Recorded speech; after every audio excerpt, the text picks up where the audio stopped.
يا أيها الناس قد جاءتكم موعظة من ربكم وشفاء لما في الصدور وهدى ورحمة للمؤمنين قل بفضل الله وبرحمته فبذلك فليفرحوا هو خير مما يجمعون نحمده ونصلي على رسوله الكريم اما بعد فاعوذ بالله السميع العليم من الشيطان الرجيم بسم الله الرحمن الرحيم رب اشرح لي صدري ويسر لي امري واحلل عقدة من لساني يفقهوا قولي رب يسر ولا تؤثر وتمم بالخير۔ سورہ طٰہٰ 16واں پارہ آیت نمبر 77 سے 89 تک ہم پڑھیں گے۔ بسم اللہ الرحمن الرحیم۔ وَلَقَدْ أَوْحَيْنَا، وَلَقَدْ اور بلا شبہ یقیناً، اس کا ترجمہ ہم یوں بھی کرتے ہیں، اور البتہ تحقیق، یعنی یہ تاکید کے لیے ہے یہ کلمہ، یقیناً لازمی طور پہ، اوحینا وحی کی ہم نے، الی موسیٰ موسیٰ علیہ السلام کی طرف۔ کیا وحی کی؟ ان یہ کہ اسری، آپ رات کو نکال لے جائیں، بی عبادی میرے بندوں کو۔ یہی لفظ ہم نے پڑھا تھا 15واں پارہ جب شروع ہوا، سبحان الذی اسریٰ بعبدہ، پاک ہے وہ ذات جو رات کو لے گئی اپنے بندے کو۔ تو اسریٰ تھا وہاں پہ، یہاں پہ فعل امر ہے، اسری آپ لے جائیں، وہاں پہ تھا کہ آپ لے گیا، اللہ تعالیٰ لے گیا، تو اس کا مطلب ہوتا ہے رات کو لے جانا۔ تو یہاں پہ ہے کہ ہم نے موسیٰ علیہ السلام کو وحی کی کہ اب آپ رات کے وقت لے جائیں میرے بندوں کو نکال کے۔ کون سے بندے تھے وہ؟ بنی اسرائیل، جن کو فرعون کے مظالم سے نجات دلانے کے لیے اللہ تعالیٰ نے موسیٰ علیہ السلام کو بھیجا تھا۔ اب ایک وقت طے کر دیا گیا مصر سے نکلنے کے لیے، رات کا ایک مخصوص وقت، کہ اس رات جب قبطی لوگ اپنے اپنے گھروں میں سوئے ہوئے ہوں تو حضرت موسیٰ علیہ السلام تمام اسرائیلیوں کو لے کر چپکے سے صحرائے سینا کی طرف نکل جائیں۔ یہ اللہ نے حکم دیا۔ اب سوچنے کی بات ہے کہ نہ اس وقت موبائل تھے، نہ اس وقت کوئی ایسے کمیونیکیشن کے ذرائع تھے، موسیٰ علیہ السلام نے کس طرح پوری اپنی قوم کو یہ انفارم کیا ہوگا، اور کس طرح ان لوگوں سے چھپ کے رات کی تاریکی میں آپ اپنی قوم کو لے کے وہاں سے نکلے ہوں گے۔ اور پھر ساتھ کیا اور حکم دیا اللہ تعالیٰ نے؟ فَاضْرِبْ لَهُمْ طَرِيقًا فِي الْبَحْرِ يَبَسًا، پس ان کے لیے سمندر کے اندر ایک خشک رستہ بنا لو۔ فَاضْرِب کا مطلب ہوتا ہے مارو۔ کیا مارنا تھا انہوں نے؟ کیا تھا ان کے پاس؟ عصا، اپنا عصا مارو زمین پہ، لہم ان کے لیے، تو پھر بنا لو کیا؟ طریقاً، طریق کہتے ہیں راستے کو۔ جو لوگ عمرہ کرنے یا حج کرنے جاتے ہیں نا، کبھی آپ کہیں رستے میں کھڑے ہوں یا رستے میں بیٹھے ہوں تو وہ جو وہاں پہ ہوتے ہیں سپاہی شرطے، تو وہ گزرتے گزرتے کہ طریق طریق طریق کہتے جاتے ہیں کہ رستہ ہے رستہ ہے، رستے میں نہ بیٹھیں، تو یہ راستہ ہے، تو طریق رستے کو کہتے ہیں۔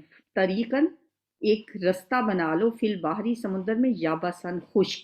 اب سمندر میں خشک تو نہیں ہوتی جگہ کوئی بھی، تو اللہ تعالیٰ نے حکم دیا کہ آپ اپنا عصا جب اس پہ ماریں گے تو سمندر کے بیچ میں ایک خشک رستہ بن جائے گا، ایک سڑک بن جائے گی، سمندر دو طرف رہ جائے گا اور بیچ میں آپ کے لیے ایک رستہ بن جائے گا۔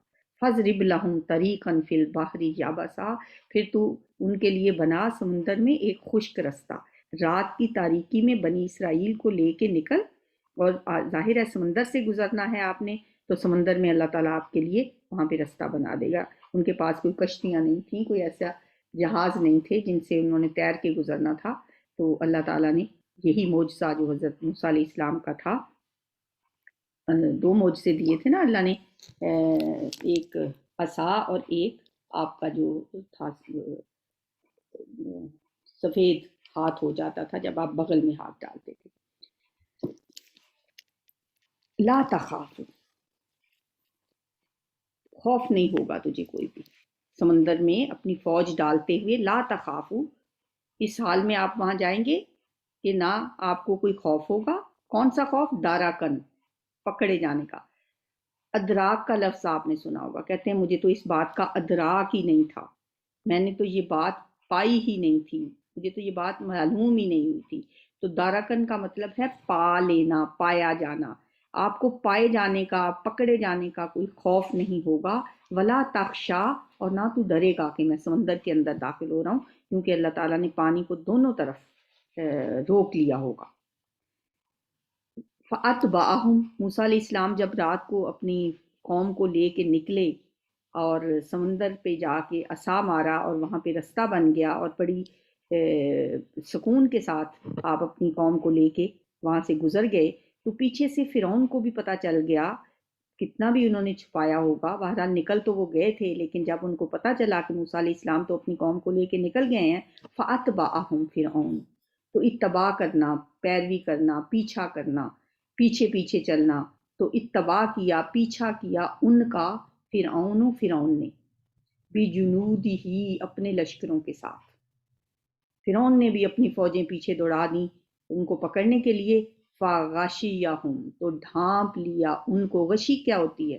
انسان کے حواس پہ جب کوئی چیز چھا جاتی ہے، وہ بے ہوش ہوتا ہے تو کہتے ہیں اسے غشی آ گئی۔ تو فغشیہم، تو ڈھانپ لیا انہیں، چھا گئی ان کے پاس، من الیمی، سمندر سے، یعنی سمندر کی، جب وہ اسی رستے پہ چلے تو سمندر کی لہر نے آ کے ان کو ڈھانپ لیا۔ ما غشیہم، اس چیز نے جس نے ڈھانپا انہیں۔ کیا تھی وہ چیز؟ وہ سمندر کی لہریں تھیں۔ انہوں نے تو خشک رستہ دیکھا، آؤ دیکھا نہ تاؤ، انہوں نے کہا بس رستہ مل گیا، کوئی عقل سے کام نہیں لیا، کوئی سوچا نہیں کہ سمندر میں کبھی ایسی سڑکیں ہوتی ہیں کہ ایسے رستے ہوتے ہیں۔ یہ تو موسیٰ علیہ السلام کا کوئی معجزہ ہے جو رستہ بن گیا، لیکن ذرا بھی ان کے ذہن میں نہیں خیال آیا اور انہوں نے آنکھیں بند کر کے اسی رستے پہ اپنے گھوڑے دوڑا دیے۔ لیکن جو ہی وہ بالکل اس کے درمیان میں پہنچے تو پھر کیا ہوا؟ فغشیہم من الیم ما غشیہم، تو ڈھانپ لیا ان کو اس چیز نے جس نے ڈھانپا انہیں، یعنی سمندر کی لہروں نے۔ بہت برا کیا فرعون نے اپنی قوم کے ساتھ۔ اب دیکھیں قرآن میں دوسری جگہوں پہ بھی موسیٰ علیہ السلام کا قصہ بہت ہمیں تفصیل سے ملتا ہے۔ سب سے زیادہ قرآن میں جس نبی کا ذکر ہے اور یعنی کہ ان کے واقعات کو ریپیٹڈلی بیان کیا گیا وہ موسیٰ علیہ السلام ہے۔ موسیٰ علیہ السلام نے اللہ کے حکم سے سمندر پہ جب عصا مارا، سمندر پھٹ گیا، دونوں طرف کا پانی بڑی بڑی چٹانوں کی طرح کھڑا ہو گیا۔ ایک جگہ پہ آتا ہے سورہ شعراء میں کالطود العظیم، بڑی بڑی چٹانوں کی صورت میں وہ وہاں پہ پانی ان کا سائڈوں پہ کھڑا ہو گیا۔ لیکن جب فرعون اپنے لشکروں سمیت اس میں داخل ہوا تو دونوں طرف کا پانی مل گیا اور اس طرح سے وہ سب کے سب غرق ہو گئے۔ وَأَضَلَّ فِرْعَوْنُ قَوْمَهُ، اور فرعون نے اپنی قوم کو گمراہ کیا۔ وَمَا هَدَىٰ، اور انہیں سیدھی راہ نہ بتائی۔ یا بنی اسرائیل، اے بنی اسرائیل، قد انجیناکم، یقیناً ہم نے نجات دی تمہیں، من عدوکم، تمہارے دشمن سے، وواعدناکم، اور ہم نے وعدہ کیا تم سے۔ بنی اسرائیل وہی قوم تھی جس کو لے کے موسیٰ علیہ السلام نکلے تھے۔ اللہ تعالیٰ فرما رہے ہیں کہ ہم نے تمہیں نجات دی تمہارے دشمن سے اور ہم نے وعدہ کیا تم سے، جانبت طور الایمن، طور پہاڑ کی دائیں جانب کا۔ یہ اسی مقام کا ذکر ہے جہاں پہلے حضرت موسیٰ علیہ السلام کو نبوت ملی تھی۔ وَنَزَّلْنَا عَلَيْكُمُ الْمَنَّ وَالسَّلْوَىٰ، اور ہم نے نازل کیا تم پر من اور سلوہ، صحرا میں تمہاری غذا کے لیے تم پر من و سلوہ نازل کیا۔ کلوا من طیبات، تم کھاؤ ان پاکیزہ چیزوں میں سے، ما رزقناکم، جو رزق دیا ہم نے تم کو، ولا تطغوا فیہ، اور نہ تم سرکشی کرو اس میں۔ طغیانی ہوتی ہے نا جو حدوں سے باہر نکلنا۔ سمندر کا پانی جب اپنے کناروں سے باہر آتا ہے تو کہتے ہیں طغیانی آ گئی، اور انسان بھی جب اپنی اوقات میں نہیں رہتا تو اسے یہ طغا کا لفظ اس کے لیے آتا ہے، ولا تطغوا فیہ، اور تم اس میں سرکشی نہ کرو۔ تو کیا سرکشی کرتے تھے وہ اس میں؟ ایک تو یہ کہ اس کو وہ بچا بچا کے رکھتے تھے، من سلوہ ہر روز آتا تھا، لیکن وہ انسان کی ایک جو ہوتی ہے نا کنجوسی اور اس کے اندر دل کا تھوڑا پن، تو وہ سینت سینت کر رکھتے تھے اس لیے کہ شاید کل یہ نام نازل ہو۔ اور یوں اللہ پہ توکل نہیں کرتے تھے۔ اس کے علاوہ انہوں نے اس میں یہ زیادتی کی کہ کچھ عرصے کے بعد اس کی ناقدری کرنے لگے اور کہا ہمیں دوسری چیزیں چاہیے، اور چیزوں کا مطالبہ کیا۔ تو یہ اس کا ذکر ہو رہا ہے کہ وَلَا تَطْغَوْا فِيهِ، اور اس میں سرکشی نہ کرو۔ فَيَحِلَّ عَلَيْكُمْ غَضَبِي، ورنہ اترے گا تم پر میرا غضب، یحل اترے گا، علیکم تم پر، غضبی میرا غضب، وَمَن يَحْلِلْ عَلَيْهِ غَضَبِي، اور جس پر اترا اوپر اس کے غضبی میرا غضب، فقد ہوا، وہ تو تباہ ہو گیا، وہ تو پٹخ دیا گیا۔ وَإِنِّي لَغَفَّارٌ، اور بے شک میں یقیناً بہت بخشنے والا ہوں۔ غفار مبالغے کا صیغہ، بہت زیادہ بخشنے والا ہوں، لیکن کس کو؟ لمن تابا، اس کو جو توبہ کرے، وآمنا، اور ایمان لائے، وعمل صالحا، اور نیک عمل کرے، ثم اہتدی، پھر وہ سیدھے رستے پر چلے۔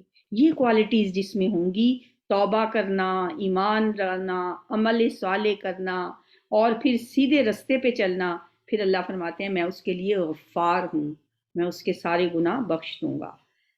وما آجلک کا، اور کیا چیز جلدی لائی تجھ کو، ان قومی کا، تیری قوم سے، یا موسیٰ، اے موسیٰ، تم اپنی قوم کو چھوڑ کر کس چیز نے جلدی آنے پر آمادہ کیا تمہیں؟ جب موسیٰ علیہ السلام اللہ تعالیٰ کے پاس پہنچے کوہ طور پہ، اس سے پہلے سورہ مریم کی آیت 64 اور آیت 84 میں بھی ہم نے عجلت کے بارے میں پڑھا ہے کہ اللہ تعالیٰ نے نبی صلی اللہ علیہ وسلم کو بھی عجلت کرنے سے منع کیا تھا۔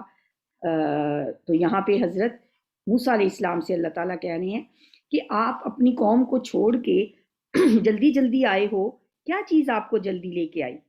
موسیٰ علیہ السلام نے کہا قَالَ هُمْ أُولَٰئِ عَلَىٰ أَثَرِي، فرمایا وہ لوگ بھی میرے پیچھے آ رہے ہیں، عَلَىٰ أَثَرِي، میرے پیچھے آ رہے ہیں، وَأَجِلْتُ، اور میں نے جلدی کی، إِلَيْكَ، تیری طرف آنے کی، ربی، اے میرے رب، لِتَرْضَىٰ، تاکہ تو راضی ہو جائے۔ کتنی پیاری بات ہے نا، اور اے میرے رب، میں نے تیری طرف آنے میں اس لیے جلدی کی کہ تاکہ تو راضی ہو جائے۔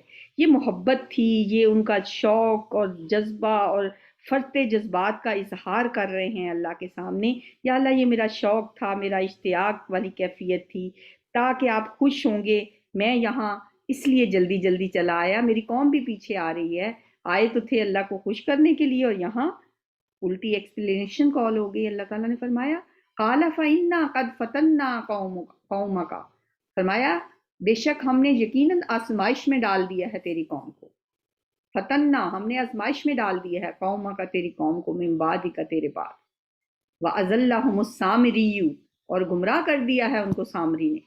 اور یہ بھی کہا جاتا ہے کہ موسیٰ علیہ السلام کے جلدی آنے کی وجہ سے اللہ تعالیٰ نے ان کو پیچھے سے ان کی قوم کو گمراہ کر دیا، سامری نے ان کو بہکا دیا۔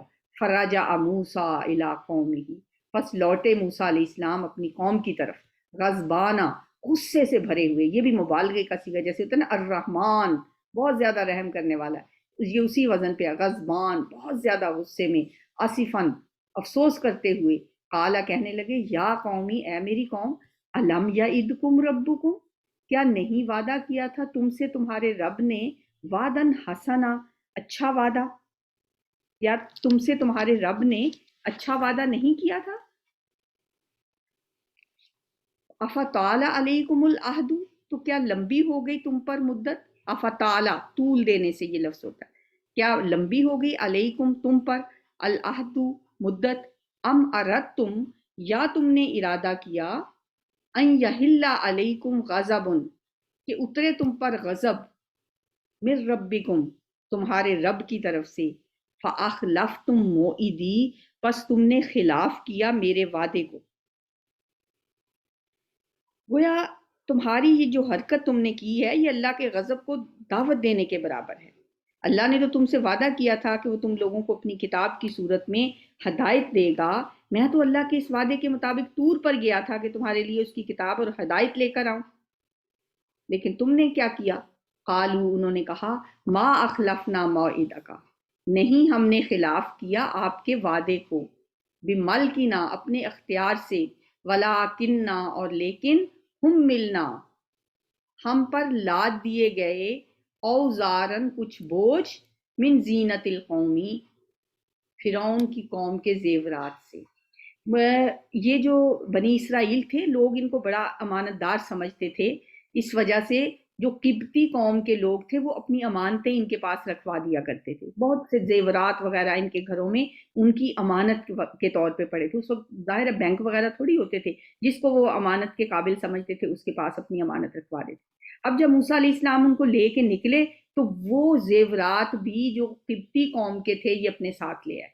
اب ان کے دلوں میں یہ بہت ایک دل ان کے تنگ ہوتے تھے کہ یہ تو ان کی امانتیں ہمارے پاس ہیں، لہٰذا وہ کہتے ہیں کہ یہ جو بوجھ ہم پہ لاد دیے گئے تھے ہم نے وہ بوجھ پھینک دیے، اور فَقَذَفْنَاهَا تو ہم نے پھینک دیا ان کو، ان زیورات کو، فَكَذَلِكَ تو اسی طرح القى السامری پھینکا کچھ سامری نے بھی، سامری نے وہ زیورات ان سے کہا کہ یہ مجھے دے دو اور ان کو آگ میں پھینکا، اور کچھ اس نے اپنا جادو اس میں پھینکا۔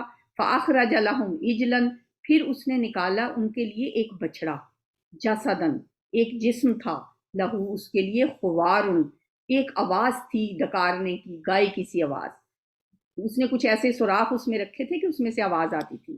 فَقَالُوا تو انہوں نے کہا ہاذا یہ ہے الہکم تمہارا الہ، و الہ موسیٰ اور موسیٰ کا الہ، فنسیہ تو وہ بھول گیا ہے، یعنی موسیٰ علیہ السلام تو بھول کے غلطی سے مغالطہ ہو گیا ہے ان کو، جو اپنے رب سے ملاقات کے لیے کوہ طور پہ چلے گئے ہیں، حالانکہ ہمارا اور ان کا رب تو یہی ہے، یہ جو میں نے بنایا ہے، سامری نے کہا یہ ہمارا رب ہے۔